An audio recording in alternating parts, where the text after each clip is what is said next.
जय श्री राम। आओ भक्तों, आज आपको श्री राम और एक आलसी लड़के की कहानी सुनाते हैं। भगवान श्री राम ने एक आलसी लड़के को कैसे दिए दर्शन, यह जानने के लिए वीडियो को अंत तक जरूर देखें। कहानी अच्छी लगे तो चैनल को लाइक, शेयर और सब्सक्राइब जरूर कर देना, इससे हमारा मोटिवेशन बढ़ता है। एक बहुत ही भोला भाला सा आलसी लड़का था। वह कोई काम नहीं करना चाहता था, बस खाना खाता, घूमता फिरता और सो जाता था। एक दिन उसे किसी ने बताया कि एक आश्रम है, उस आश्रम में एक मुनि रहता है और वहाँ हर दिन 2 समय का खाना और नाश्ता मिलता है और वहाँ तुम्हें कुछ भी नहीं करना पड़ेगा, तुम वहाँ जाकर रहो। उस आलसी लड़के ने सोचा कि ये तो बहुत ही बढ़िया है और वह उस आश्रम में जाकर रहने के लिए सोचा। और फिर वह भोला भाला आलसी लड़का अपना सारा सांसारिक जीवन छोड़कर उस आश्रम में जाकर रहने लगा। आश्रम में मुनि गुरु जी रहते थे। वह कुछ समय सबको प्रवचन देते थे। वह आलसी लड़का प्रवचन सुनता था, बाकी समय भगवान राम का भजन करता था और फिर भरपेट खाना खाकर सो जाता था। ऐसे ही उस लड़के का दिन गुजरता गया। एक दिन उस आश्रम में कुछ भी नहीं बना। नाश्ते के समय नाश्ता नहीं मिला। उसने सोचा नाश्ता नहीं मिला तो कोई बात नहीं, भोजन तो मिलेगा। अब भोजन के समय भी उसे भोजन नहीं मिला। लड़का दौड़कर गुरु जी के पास गया और उसने पूछा कि आज भोजन क्यों नहीं बना। गुरु जी ने कहा कि बेटा, आज एकादशी है और जितने भी आश्रम के सदस्य हैं उनका उपवास है और तुम्हारा भी आज उपवास है, आज भोजन नहीं बनेगा। वह लड़का आलसी था और उसे भूख भी बहुत लगती थी। उसने गुरुजी से बोला कि मैं उपवास नहीं रहूंगा, मुझे भूख लगी है, मैं खाना खाऊंगा। गुरुजी ने बोला ठीक है, जाओ भंडारे में से राशन ले करके आओ और आश्रम में नहीं बाहर ले जा करके बना लो, लेकिन याद रखना भोजन बनाने के बाद सबसे पहला भोग भगवान श्री राम को लगाना है और फिर तुम स्वयं खाना खा लेना। आलसी लड़का बोला ठीक है और फिर राशन लेकर नदी की ओर पहुंचा। भोजन पकाने लगा। भोजन तैयार करने के बाद कहने लगा कि भगवान श्री राम है, ये पधारिए, भोग लगाइए। बार बार कहने के बाद और इंतजार करने के बाद जब उसे लगा कि भगवान श्री राम तो नहीं आ रहे हैं, तो फिर कहने लगा कि मुझे मालूम है आपको तो अच्छा खाना खाने की आदत है, मैं अच्छा भोजन बना नहीं पाया और मुझे अच्छा भोजन बनाना भी नहीं आता, लेकिन जो भी रूखा सूखा बना है आकर खा लीजिए। भगवान श्री राम उसकी सरलता पर बहुत ही प्रसन्न हुए और उस लड़के को दर्शन दे दिए। उसने देखा कि भगवान श्री राम आए हुए हैं और उनके साथ में माता सीता भी आई हुई है, लेकिन लड़के ने सिर्फ 2 लोगों के लिए ही भोजन बनाया था, एक अपने लिए और दूसरा भगवान के लिए।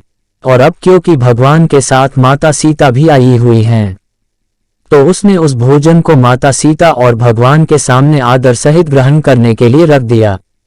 भगवान श्री राम और माता सीता ने भोजन किया और उसके बाद जब वह जाने लगे तो यह भोला आलसी सा लड़का बोला कि भगवान आपने दर्शन दिए, बहुत अच्छा लगा, मुझे खाने को कुछ नहीं मिला, लेकिन कोई बात नहीं, लेकिन आपसे एक विनती है कि अगली बार जब आप आएंगे तो कितने लोग आएंगे ये बता दीजिए, ताकि मैं उतने लोगों के लिए ही भोजन बनाकर रखूं।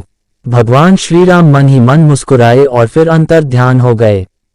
लड़का आश्रम आ गया। दिन बीतते गए और फिर एकादशी का दिन आया गया और इस बार उसने 3-4 लोगों के लिए अनाज ले करके खाना बनाने के लिए नदी के किनारे पहुंचा और उसने बड़े प्रसन्नता से भोजन बनाया और भगवान श्री राम का भजन करके याद करने लगे, प्रभु आइए और भोग लगाइए।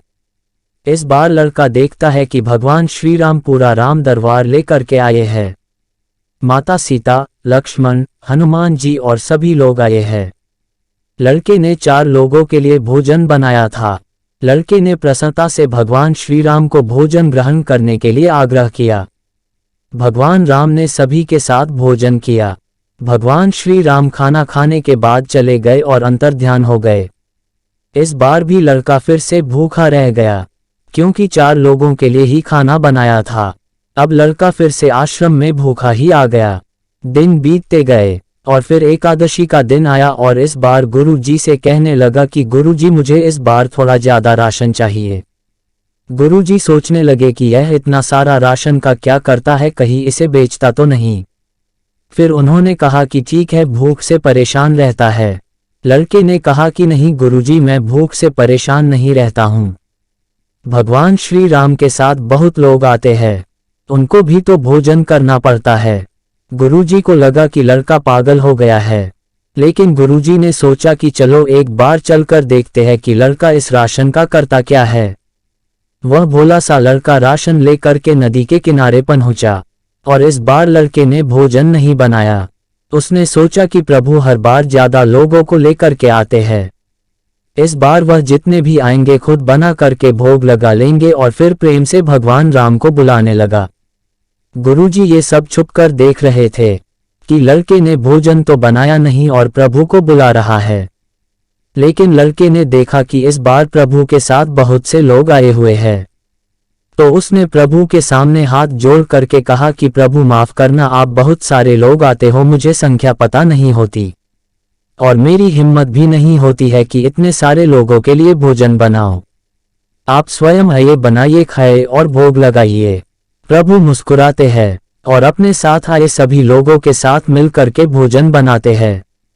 गुरुजी ये सब छुप करके देखते हैं और फिर लड़के के पास आकर कहते हैं कि तुम ये कर क्या रहे हो। लड़का कहता है कि गुरुजी आपको दिख नहीं रहा है कि भगवान श्री राम पधार चुके हैं, माँ सीता आई हुई है, हनुमान जी आए हैं और भी सभी लोग आए हुए हैं, भोजन बन रहे है। गुरुजी ने बोला कि पागल हो गया है, मुझे तो कोई दिख नहीं रहा है। लड़के ने आदर से बोला, प्रभु आप ये क्या कर रहे हो, आप गुरुजी को दर्शन नहीं दे रहे हो, कृपा आप गुरुजी को दिख जाओ।